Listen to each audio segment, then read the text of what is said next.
Today at the Rangiora Vet Centre, Sophie talks to us about ear disease in dogs, and Blue comes in for a checkup. So we're here today to talk about ear disease in dogs. It's quite a common problem, we see it a lot.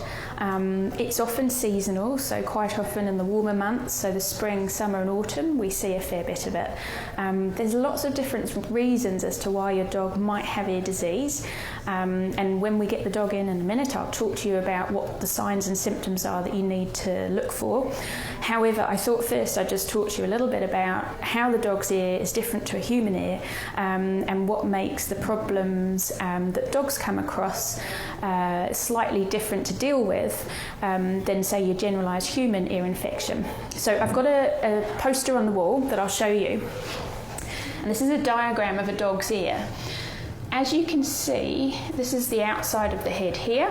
The ear canal in a dog, it actually goes down and then in. So the ear canal is L-shaped, whereas in the human, it pretty much just goes straight in. So when the doctor looks in your ear, he looks in at that level, through your ear there, and can see all of this stuff in here, and this is the eardrum or tympanic membrane, and that's really important when we're talking about medication later on. But it does make it tricky for us as vets trying to examine this eardrum here. We have to pop a little tube down here and then gently tilt it so we've got a visual on the eardrum here, and we need to do that to make sure that it's all intact with no holes in it. Holes heal up easily normally, but they can be caused by infection, so if your dog's got an ear infection, we need to make sure that this bit looks healthy. This is the middle part of the ear here, and if any of the drugs that we use to treat infections, it has to stop at that membrane there. It cannot go into this compartment. So this is Blue. He's got lovely big floppy ears, which quite often adds to ear problem issues in dogs.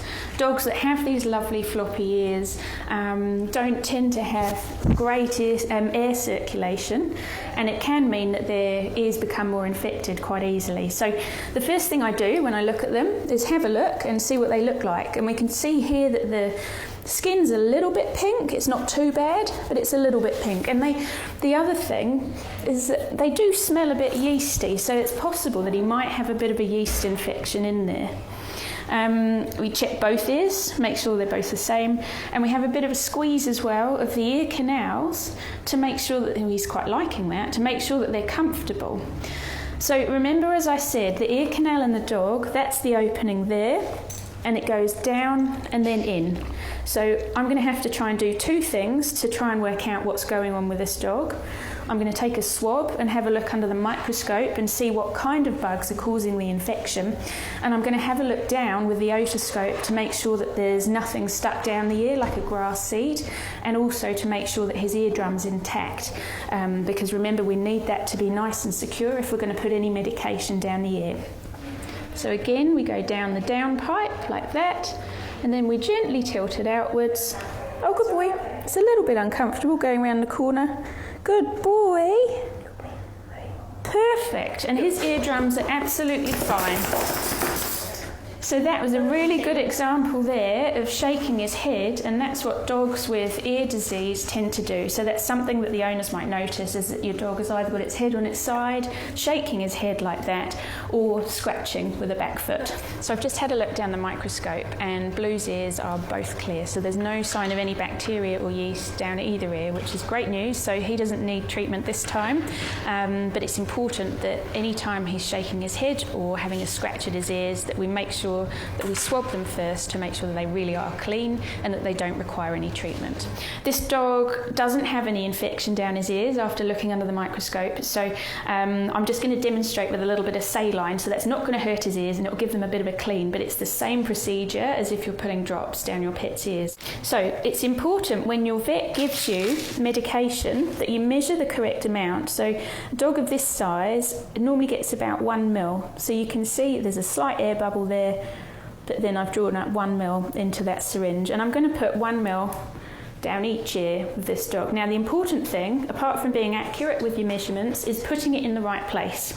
So Blue, if you sit, so it's really important that it has to go down the downpipe. So we've got the ear here, there's this first ridge here, and the ear canal goes down there. So I need to place my syringe actually into there and then gently trickle it down. And he's obviously going to feel that and think it feels a bit weird. I'm holding his ear up here, and then down here you can actually feel the ear canal. It feels like a tube of pasta or something under the skin, and you've got to give it a massage. And can you hear that noise?